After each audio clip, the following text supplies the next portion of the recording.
yourself. Well, yes, and the more three-dimensional, I guess, Yes. of a personality that you are. Yes. The more three-dimensional you bring to the audience, of course. Yes. And then if you're three-dimensional, Yes. then of course you can go into the living rooms of your audience or wherever they happen to be. Yes. And you can actually sit on them. Right? Right. It's that whole thing, Bill. After you die, right? You get worried about death. I know. Yes. I know you do. Yes. And isn't it nice to know that because you're a 3D personality, you'll be able to go into any living room across the world and just sit on people.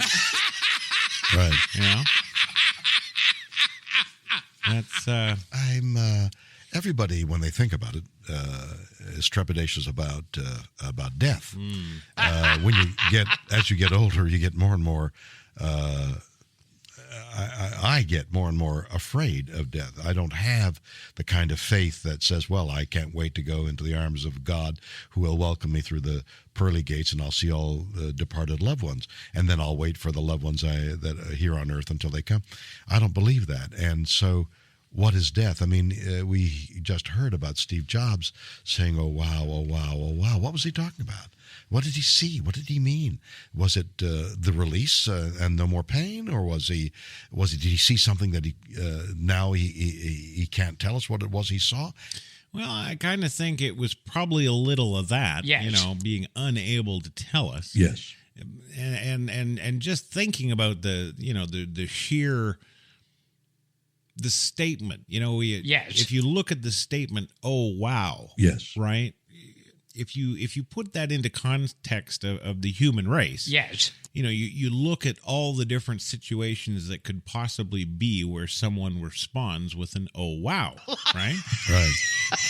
And then you do the math, Yes. you kind of figure out, okay, well, there's a whole bunch of positive ones. Yes. It could be, oh wow, it's my birthday. Yes. Right?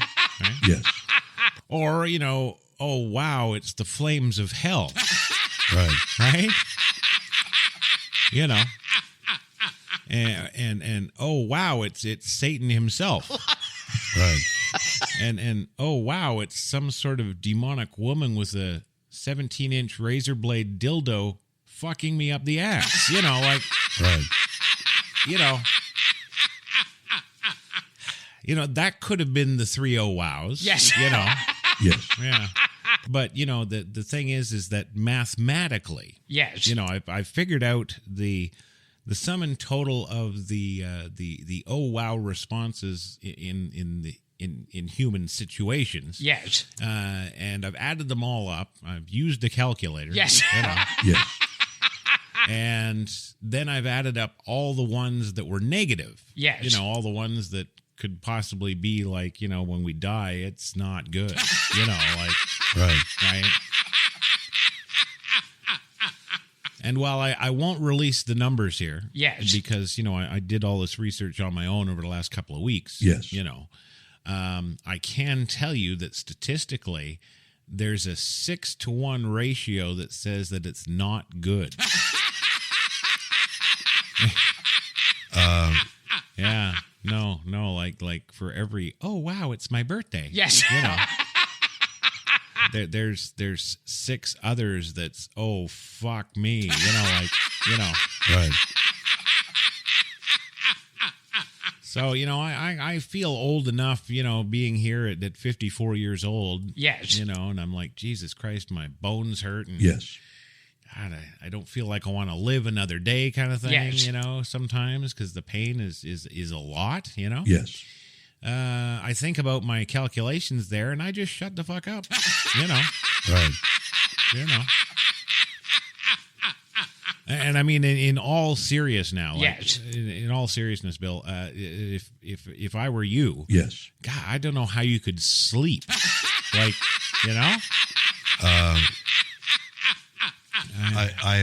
have taken to using drugs. no, not at all. No. Well, I'll tell you, you're a bigger man than me. Yes. Because that's some scary shit. Yeah. Right. Scary shit. Anyway, moving on, bringing up scary shit. There's other scary shit that I wanted to, of course, bring up for your listening pleasure. But first of all, I've got to share one of our listeners, Texas Blessed on Twitter. Yes. Yes. You can follow her, of course, at TXARK76. Yes. Okay, you got that, Bill? You get TX? Yes. ARK76. Okay, right. Now she put out a little thing today. Yes. That crossed my screen. Yes. Now, don't ask me why. I don't know. Yes. I really couldn't tell you why I'm about to read this thing. Right. No, I'm not stretching for time. Yes. No, because actually I've got several other things to talk about here tonight that are important. Yes. That we really need to get to, and I'm really kind of wasting time even going into this. But Right. she has been an avid listener for a good long time. Yes. And I feel like I owe it to her because she's put out a ton of other stuff every day that I don't mention. Right. But anyway, this one kind of hit me because there's a picture of a coffee on it. Anyway, it's she's putting out a wish for the week ahead. Yes. So I thought this would be a timely time to read this because it's Monday. Yes. Yes. And it may help Bill feel better tonight when he goes to sleep. Right. It says, a wish for the week ahead. May you remember that you can always choose to be the one who is kind, and that even if you fall short, the next moment is another opportunity. So what she's really saying there is, Yes. you can always choose to be the one who's kind and nice and all that stuff, Yes. right? And if you just turn around and fucking rage somebody, Right.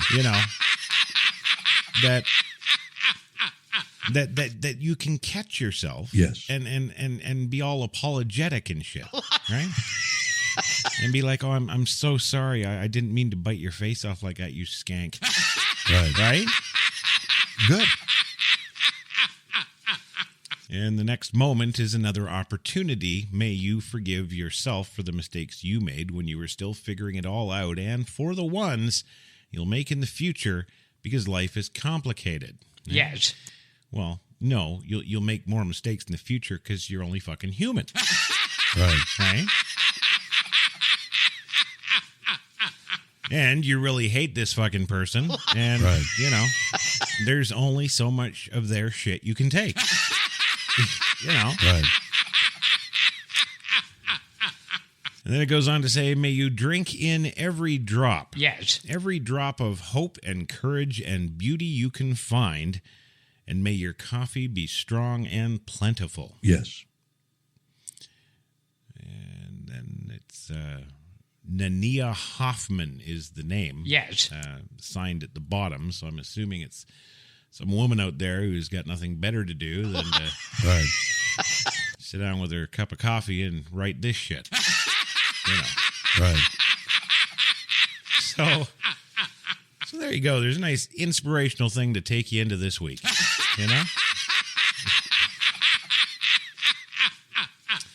And of course, Kamala Harris today. Yes. I see that she's trying to get in on the Let's Go Brandon thing. Yes. She's posted from her Twitter account this afternoon. Yes. Hashtag Let's Blow Brandon. Right. Right. And now also another little tidbit. Yes. Now we all remember there at the beginning of last week there when that Muslim, of course, who's recently been dropped in this country. Yes. In Texas, there of course took over that synagogue. Yes. And took 4 hostages. Yes. Yes, including a rabbi. God, fuck. Right. Why does everybody care? He's a rabbi. So what? That's, Right. Well, anyway, not that the mainstream media has released it. Yes. But somebody has gotten a hold of a phone call that was made during that hostage situation. Yes. And basically, it's the hostage taker. Yes. Okay. And he's called out to someone else he knows. Yes. Another dirty fucking Muslim. Right.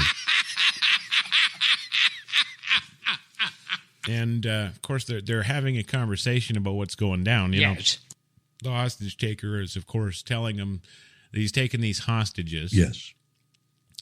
And he has a gun, and he's prayed with Allah for years. He knows he's going to die today. Yes. And he actually says on the phone that he has guns and explosives. Yes. Okay, so he's vested up, right? Right. He's got a vested interest in this. Right. Oh, come on, that was good. Right. He's got a vested interest. Yeah. Good. So anyway, he's telling his Muslim buddy there, Yes. that, I guess, to take care of his daughter. He's got a daughter. Yes. And to take care of his slut wife. Right. And he's going into the afterlife today. Yes. And did this other guy have any messages he wanted to give to Allah? Right. And of course, the guy was like, "No, you need to live. Yes. This is no good. You need to give yourself up. You might do some jail time and stuff, but you'll get out and you still have your family. And, Right. Fucking God is great, right? Like." Well, no, this guy wasn't fucking having it. Yes. Right? He just went off. Yes. And of course, in this conversation, it's about 5 minutes long. Yes. In the conversation near the end now, he's talking about how, Joe Biden has imported, millions of the Muslims to America. Right. Well, no, he has, and he's going to, activate them. Right. Right?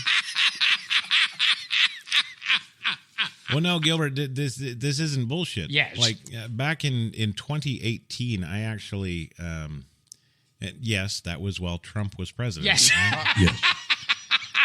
Yes. In 2018, I actually did about 6 months of research. Yes. And I had gone through and I had checked out that the American government over the last 5 years. Yes. Okay. So 2013, 14, 15, 16, 17, 18. Yes. Okay, well, 6 years. Yes. Over the last 5 years, the American government had imported over 12 million Muslims. Yes. Now, that was back in 2018. Yes. And of those 12 million Muslims, 8.5 million of them were fighting age men. Yes. Yes. And I started, taking note of where these people were. Yes. They'd ship these ones off to Minnesota, of course. That's a big state Yes. for them. And others to Chicago. Yes. And others to, and I went through and I tracked, and they've actually pretty much evenly placed them all over the country. Yes. Like everywhere in the continental 48 there. Yes. They don't have, well, no, they do have some in Alaska, but it's too fucking cold. They don't go outside. Right. Right? Because when I came here in 2010. Yes. And in New York City, I'm wondering, why are there calls to Muslim prayer in 2010? Yes. Yes. How the fuck did this happen? Right? Right. So anyway, I can't remember why I started looking all this information up, but Yes. I started looking it all up and I started finding it all, and it's really kind of, when you look at it, when you put everything together, Yes. which I did. I actually put together a map and I actually put it out on social media back in 2018. Yes. But they deleted the account, so Right. Anyway, I put it out, and you look, and I had it flashing, from where were all the U.S. military base locations in America. Yes. And then I superimposed another image of where they'd placed Muslims in America. Yes. Every single one of them are within 20 miles of a military installation. Right. Yeah, that seems legit.